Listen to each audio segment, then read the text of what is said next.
Hi friends, welcome to Hari Ongole bulls. Friends, Prakasam జిల్లా నాగులుప్పలపాడు మండలం మద్దిరాలపాడు గ్రామంలో 26వ తారీఖు నిర్వహించే సీనియర్స్ విభాగానికి వచ్చిన జత అండి ఇవి.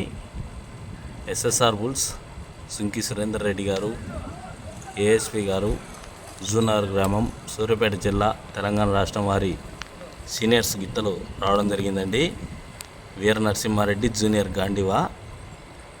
నిన్న జరిగినటువంటి పత్తిపాడు గ్రామంలో సీనియర్స్ విభాగంలో మొదటి బహుమతి సాధించడం జరిగిందండి. 4 నిమిషాలు టైం ఉండగానే మొదటి బహుమతి సాధించడం జరిగింది. మరి ఈ మద్దిరాలపాడు గ్రామంలో 26వ తారీఖు నిర్వహించే సీనియర్స్ విభాగంలో ఈ జత ఏ బహుమతిని సాధిస్తాయో ప్రతి ఒక్కరు కామెంట్ చేయండి. జూనియర్ గాండివా, వీర నరసింహారెడ్డి ఎక్కడికి వెళ్ళినా మొదటి తృతీయ బహుమతులు సాధిస్తున్న జత అండి ఇవి. మన ఛానల్ నుంచి లైవ్ ఉంటుంది, ప్రతి ఒక్కరు వీక్షించండి. జూనియర్ గాండివా, వీర నరసింహారెడ్డి.